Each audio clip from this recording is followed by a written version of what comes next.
बता दूं कि ना एक फेमस बुक है जिसके 2 वॉल्यूम्स पब्लिश हो चुके हैं और तीसरा वॉल्यूम जल्द ही पब्लिश होने जा रहा है। लेकिन इस थर्ड वॉल्यूम को कई भाषाओं में पब्लिश करने के इरादे से वो 9 ट्रांसलेटर्स को हायर करते हैं। एंड क्योंकि ये बहुत ही खास बुक होती है और रिलीज होने से पहले ये कहीं लीक ना हो जाए, इसलिए उन ट्रांसलेटर्स को एक सीक्रेट बंकर में रखा जाता है। उस बंकर के अंदर ना तो कोई फोन यूज किया जा सकता है और ना ही इंटरनेट। बाहर की दुनिया से मानो उनका कनेक्शन पूरी तरह से कट हो जाता है और 2 महीने के लिए इन्हें इस तरह यहाँ पर रहकर इस बुक को अलग अलग भाषाओं में ट्रांसलेट करना है। लेकिन यहाँ आने के बाद उन ट्रांसलेटर्स को जो शॉक पे शॉक लगता है वही इस मूवी की शॉकिंग कहानी है। क्या वो ट्रांसलेटर्स यहाँ से बच पाए और आखिर में क्या हुआ, ये जानने के लिए आइए देखते हैं 2019 में रिलीज हुई ये सुपर फ्रेंच मिस्ट्री थ्रिलर जिसका नाम है द ट्रांसलेटर्स। तो मूवी की शुरुआत में एक पब्लिशिंग कंपनी के सीईओ एरिक को दिखाते हैं जो एक बड़े बुक फेयर में अनाउंस करता है कि देखिए डीडलेस नाम के फेमस बुक का थर्ड वॉल्यूम हम जल्द ही कई भाषाओं में पब्लिश करने वाले हैं। एंड पहले 2 वॉल्यूम्स को आप लोगों ने जिन जोरों शोरों से खरीदा उसको देखकर हमें लगा कि जरूर हमें थर्ड वॉल्यूम बनाना चाहिए। एंड अगले 2 महीनों में ही हम थर्ड वॉल्यूम को आपके लिए पब्लिश करने वाले हैं। एंड दोस्तों इस तरह इस बुक के पहले 2 वॉल्यूम्स को पढ़कर सभी थर्ड वॉल्यूम का बड़ी बेसब्री से इंतजार कर रहे होते हैं। एंड इस तरह की एक्साइटमेंट इतिहास में किसी और बुक को शायद ही मिली हो। इतना ही नहीं, डीडलेस बुक का ओरिजिनल ऑथर कौन है कि आज तक कोई नहीं जान पाया। इस कदर उसे सीक्रेट रखा गया है दोस्तों। तो चलिए जरा आपको इंट्रोडक्शन करा देते हैं। डीडलेस को ट्रांसलेट करने के लिए अलग अलग देशों से प्रोफेशनल ट्रांसलेटर्स को बुलाया जाता है। तो सबसे पहले ये देखिए, ये है पोर्टुगीज ट्रांसलेटर टेल्मा और ये है डेनमार्क की ट्रांसलेटर हेलन। वो अपने पति और बच्चों से विदा लेती है कि मैं जल्द ही आ जाऊंगी, काम खत्म करके, तब तक के लिए अपना ख्याल रखना। अगला है टीनेज ट्रांसलेटर जिसका नाम है एलेक्स जो कि इंग्लैंड में रहता है। और ये है जर्मन ट्रांसलेटर इंग्रिड, ये स्पेनिश ट्रांसलेटर जेवियर, अगला है इटालियन ट्रांसलेटर डेरियो और उसके बाद है ग्रीक ट्रांसलेटर कैंड्रिनोज और आखिर में अपने चाइनीज भाई यानी कि चाइनीज ट्रांसलेटर और रशियन बताना तो भूल ही गया, रशियन ट्रांसलेटर है कैथरीना। तो ये सारे प्रोफेशनल ट्रांसलेटर्स फ्रांस आते हैं जहां इन्हें ट्रांसलेशन का काम करना है। उसके बाद उनको एक बड़े मैंशन में ले जाया जाता है जहां वो बहुत ही पीसफुली अपना काम कर सकेंगे। एंट्रेंस पर ही उनके मोबाइल्स ले लिए जाते हैं। ये जगह किसी राजमहल से कम नहीं लगती दोस्तों। सभी बहुत एक्साइटेड होते हैं कि 2 महीने इस शानदार जगह में रहने का मौका मिल गया, वाह कितनी अच्छी किस्मत है हमारी। लेकिन पब्लिशर की असिस्टेंट इन्हें नीचे लेकर जाती है जो कि एक बेसमेंट की तरह दिखता है। वहां पर एक बंकर के अंदर वो इनको लेकर जाती है। इन ट्रांसलेटर्स को तो और भी एक्साइटमेंट होती है क्योंकि इससे पहले कि बाहर के लोग इस वॉल्यूम 3 को पढ़े, इन्हें उस बुक को पढ़ने का मौका मिल रहा है। उसे पढ़कर वो अपनी भाषाओं में उसे ट्रांसलेट करेंगे। एंड पब्लिशर नहीं चाहता कि बुक का एक भी शब्द इंटरनेट या किसी और तरीके से लीक हो जाए, वरना पब्लिशिंग कंपनी का कोई फायदा नहीं होगा। एंड यहाँ तो इंटरनेट भी नहीं है। लेकिन उनको कहा जाता है कि आपकी जरूरत की सारी चीजें हम देंगे, जैसे कि अच्छा खाना, अच्छी रहने की जगह, गेम्स वगैरह सारी चीजें यहाँ पर अवेलेबल हैं। फिर दोस्तों वो उनको दूसरे कमरे में लेकर जाती है जहाँ गार्ड्स खड़े होते हैं और वो इन्हीं को देख रहे होते हैं। वहाँ पब्लिशर एरिक आता है और ट्रांसलेटर से कहता है कि हम रोज हर एक को 20 पेजेस देंगे जिन्हें उसी दिन के अंदर आपको ट्रांसलेट करना होगा। वैसे ट्रांसलेशन के लिए 1 महीना काफी होगा, लेकिन उसके बाद आपको ये चेक करना होगा कि आपका ट्रांसलेशन ठीक है या फिर उससे बेहतर किया जा सकता है। इसलिए आपको यहाँ पर 2 महीने रखा जाएगा और इस दौरान आपको ध्यान रखना है कि एक छोटी सी भी गलती ना हो जाए। अगर इस बुक का कोई भी पार्ट लीक हुआ तो बस समझिए आपका करियर खत्म हो जाएगा, ऊपर से जेल की सजा वो तो पक्की है। इस तरह की सख्त कंडीशंस बताकर एरिक उनको डरा भी देता है। लेकिन कहा ट्रांसलेटर्स तो यहाँ पर अपना काम करने आए हैं तो काम करके ही जाएंगे। उनका कोई गलत इरादा नहीं होता और वो तुरंत अपने काम पे लग जाते हैं। कैथरीना तो बुक का पहला पेज पढ़कर इतनी इमोशनल हो जाती है कि उसकी आंखों से आंसू निकल आते हैं। इतना अच्छा होता है इस बुक का नरेशन स्टाइल। सभी अपनी अपनी भाषा में पहले 20 पेजेस ट्रांसलेट कर लेते हैं। तभी वहाँ पर एरिक एक सूटकेस लेकर आता है जिसके अंदर बुक का ओरिजिनल स्क्रिप्ट है। उसके अलावा कुछ देशों के फ्लैग्स के साथ पेन ड्राइव्स होते हैं। एक को निकालकर वो कंप्यूटर से कनेक्ट करके निकाल देता है। तब डेरियो कहता है कि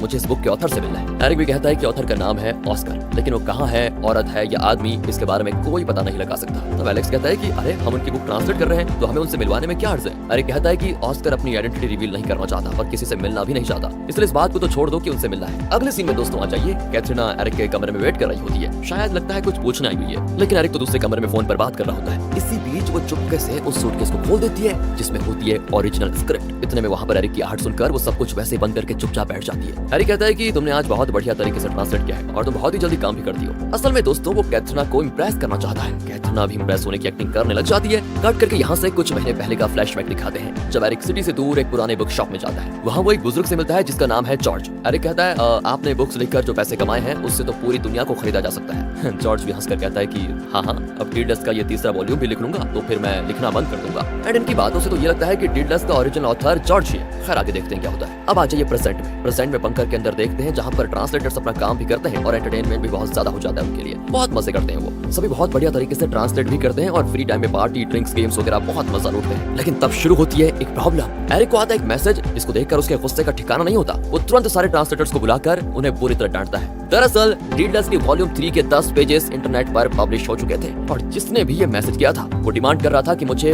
5 मिलियन यूरोस दे दो, वरना मैं बुक के अगले 100 पेजेस एक ही दिन में पब्लिश कर दूंगा।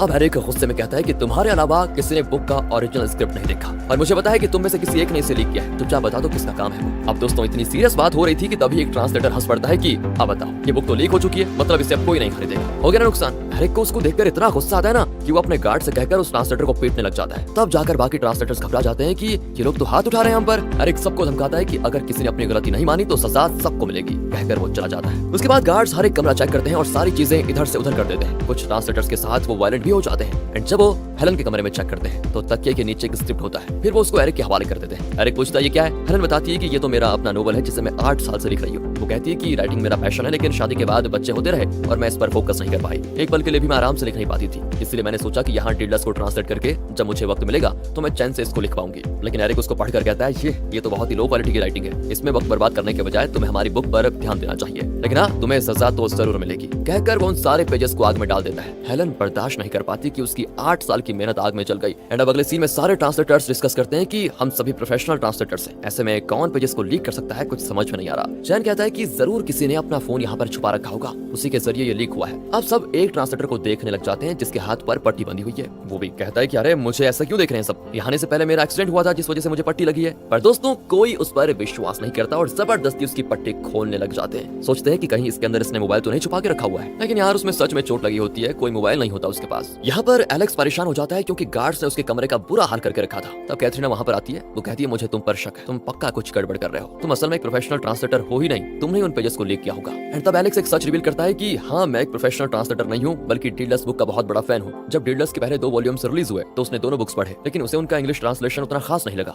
इसलिए उसने अपने आप दोबारा इंग्लिश ट्रांसलेशन किया जो प्रोफेशनल इंग्लिश ट्रांसलेशन से काफी अच्छा था और लोग उसे बहुत पसंद करने लगे। एंड तब एरिक ने एलेक्स की बहुत तारीफ की थी और पूछा कि तुमने इंग्लिश ट्रांसलेशन क्यों किया जबकि ये बुक पहले से इंग्लिश में अवेलेबल थी, वैसे तुम्हारा ट्रांसलेशन भी बढ़िया है। एंड तब एलेक्स ने उसको बताया था कि वो डिडलस ट्रिलॉजी का बहुत हार्ड फैन है और वो कैसे भी करके डिडलस के ऑथर से बस मिलना चाहता है। वो एरिक से कहता है कि मैंने तो तीसरे वॉल्यूम का पहला सेंटेंस भी गैस कर लिया है। एरिक कहता है कि लिख के दिखाओ तुमने क्या गैस किया है। एलेक्स लिखता है तो एरिक तो एकदम चौंक जाता है क्योंकि ये एग्जैक्टली वही लाइंस हैं जो ओरिजिनल ऑथर ने लिखे थे। एरिक पूछता है ये तुमने कैसे गैस कर लिया, हालांकि वॉल्यूम 3 तो रिलीज हुआ ही नहीं। तब एलेक्स बताता है कि पहले 2 वॉल्यूम्स में कई हिडन डिटेल्स हैं, उन्हीं के आधार पर मैं गैस कर पाया कि ऑथर वॉल्यूम 3 को किन लाइंस के साथ शुरू करेंगे। मैंने इतनी मेहनत इसीलिए की क्योंकि मैं ऑथर से मिलना चाहता हूँ और क्या आप मुझे वॉल्यूम 3 का इंग्लिश ट्रांसलेशन करने का मौका देंगे। उसकी बात से उसके टैलेंट से एरिक बहुत इंप्रेस हो गया था और उसने डिडलस का इंग्लिश ट्रांसलेशन करने के लिए एलेक्स को हायर किया। ओरिजिनल बुक फ्रेंच भाषा में थी। ये सारी बातें एलेक्स कैथरीना को बताता है। यहाँ कैथरीना भी एक बात बताती है कि उसने एरिक के कमरे में उस ओरिजिनल स्क्रिप्ट को देखा। पहले 20 पेजेस पढ़कर मेरी आंखें नम हो गई, उसने कहा। वो कहती है मैं देखना चाहती थी कि अगला पेज कैसा होगा, इसलिए मैंने वो सूटकेस खोल कर देखा,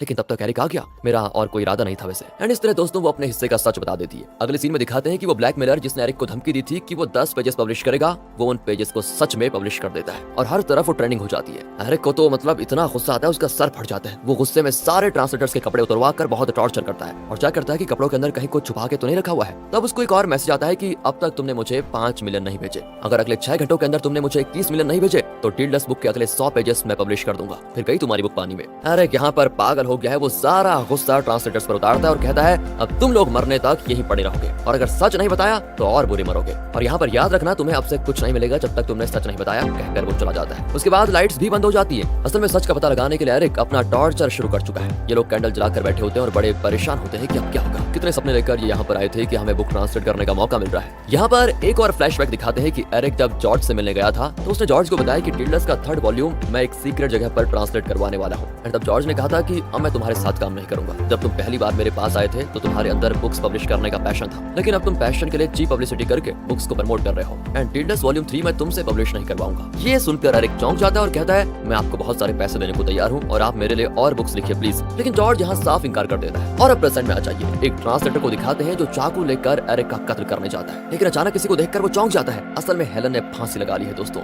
सभी बड़े दुखी होते हैं। एरिक को लगता है कि मैंने इसकी 8 साल की मेहनत से लिखी नोवेल को आग में जला डाला, शायद इसीलिए इसने फांसी लगा ली। लेकिन इस बारे में दोस्तों यहाँ पर कोई और नहीं जानता कि एरिक ने उसके नोवेल को आग लगा दी, इसलिए वो कुछ नहीं कहता। पर वो दूसरों को वार्न करता है कि अगर तुमने भी सच नहीं बताया तो मैं तुम्हारा भी यही हाल करूंगा। इसी बीच एरिक की असिस्टेंट उसे कॉल करती है। असल में एरिक ने उसे एलेक्स के घर भेजा था कि वहां जाकर पता लगाओ कहीं उसके घर में वॉल्यूम 3 के पेजेस तो नहीं है। असिस्टेंट कहती है कि पूरा घर छान मारा सर, पर वहाँ कुछ नहीं मिला। यहाँ सारे ट्रांसलेटर्स बहुत दुखी होते हैं कि हेलन उनके साथ इतने दिनों से काम कर रही थी, अचानक उसका दी एंड हो गया। इसी बीच एरिक को फिर से एक मैसेज आता है कि मुझे पैसे अब तक नहीं मिले, इसलिए मैं अगले 100 पेजेस पब्लिश करने वाला हूँ और अगर तुमने मुझे 80 मिलियन यूरोस नहीं दिए तो मैं 200 पेजेस पब्लिश कर दूंगा। बस अब यहाँ से एरिक तो साइको ही बन जाता है और गन दिखाकर सबको शूट करने की धमकी देता है। तब एलेक्स कहता है कि मैंने ही किया ये सब कुछ और किसी को कुछ नहीं पता। एरिक भी उसको पीटने लग जाता है कि मुझे पहले से तुम पर शक था, अब बताओ कि इस लीक को कैसे रोकूं वरना सभी को मार डालूंगा। एलेक्स कहता है कि मैं ये सब एक ऑटोमेटिक सिस्टम के जरिए कर रहा हूँ जो लंदन में एक सीक्रेट जगह पर है। अगर आप 80 मिलियन भेज देंगे तो वो सिस्टम अपने आप रुक जाएगा। एरिक को सीक्रेट लोकेशन का पता मांगता है। एलेक्स उसको बता भी देता है। फिर एरिक अपने असिस्टेंट को वहाँ भेजता है, लेकिन एरिक का गुस्सा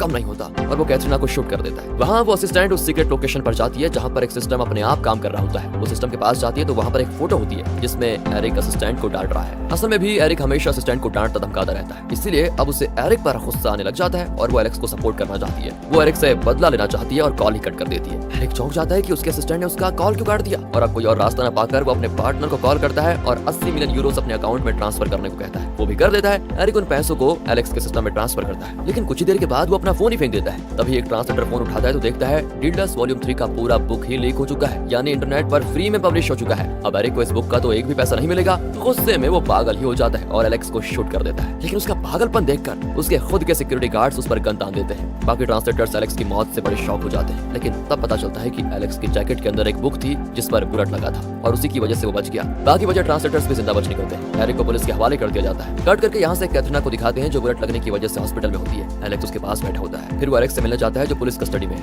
एरिक कहता है कि मुझे पहले दिन से शक था तुम पर, जब तुमने कहा था ना कि पहले 2 वॉल्यूम्स को पढ़कर तुमने 3rd वॉल्यूम के पहले सेंटेंस की लाइन गैस कर ली है। झूठ था ना वो सब कुछ। इसका मतलब यह है कि तुम्हें पहले से पता था कि वॉल्यूम 3 में क्या है। बताओ कहाँ से चुराया तुमने ओरिजिनल स्क्रिप्ट को। और तब एलेक्स उसके बहुत करीब आता है और उसके शर्ट पर जो माइक लगा होता है उसे कवर करके कहता है डीडलस बुक का ओरिजिनल ऑथर मैं ही हूँ समझे, और मेरा ही नाम है ऑस्कर। ओहो, ये पहाड़ जितना बड़ा ट्विस्ट सुनकर एरिक को फ्रीज हो जाता है। और फिर फ्लैशबैक में दिखाते हैं कि जब एलेक्स छोटा था तो वो जॉर्ज के बुक शॉप में अक्सर आता था। उसके पेरेंट्स का डाइवोर्स हो गया था और वो बहुत ही अकेला पड़ गया था, इसलिए वो अक्सर जॉर्ज से मिलने जाता था और वहाँ के बुक्स पढ़ता था। उसे बुक से धीरे धीरे प्यार होने लग गया। वो खुद एक बुक लिखना चाहता था। जब वो थोड़ा बड़ा हुआ तो उसने डीडलस नाम की एक फैंटास्टिक बुक लिखनी शुरू की जिसमें पोएट्री भी थी, पॉलिटिक्स भी था और बहुत अच्छी कहानी भी थी। उसे जॉर्ज ने पढ़ा तो वो बहुत ही खुश हुआ। उसने एलेक्स से कहा कि अगर ये पब्लिश होगा तो लोग इसको बहुत पसंद करेंगे, लेकिन एलेक्स डरता है कि अगर उसके नाम से पब्लिश हुआ तो न जाने लोग उसे एक्सेप्ट करेंगे भी या फिर नहीं। इसलिए उसने जॉर्ज से कहा था कि आप इसे पब्लिश करवाइए और किसी दूसरे नाम से पर। और जॉर्ज ने इस बुक के पहले 2 वॉल्यूम्स को पब्लिश करने का काम एरिक को दिया। लेकिन जब एलेक्स को पता चला कि बुक्स का सेल्स बढ़ाने के लिए एरिक पब्लिसिटी की चीप तरीके अपना रहा था तो वो गुस्सा हो गया।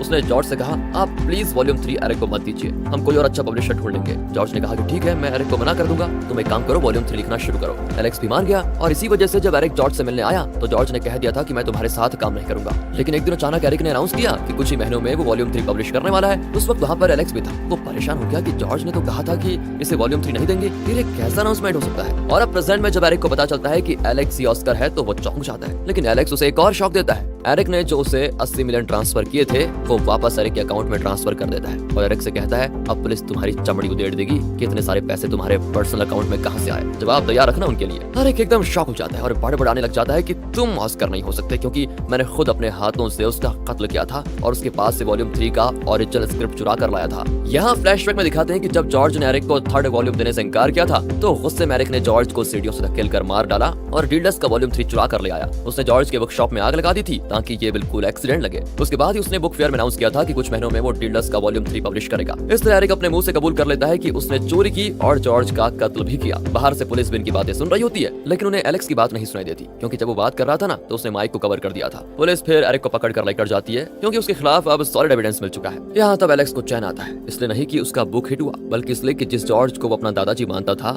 उनसे बहुत प्यार करता था, उनके कातिल से उसने बदला ले लिया है। और इसी के साथ दोस्तों ये मूवी यहाँ पर खत्म होती है। कैसी लगी आपको ये अलग मूवी कमेंट करके बता दीजिए यार प्लीज। मिलते अगली वीडियो में, ध्यान रखेगा अपना and finally thanks for watching.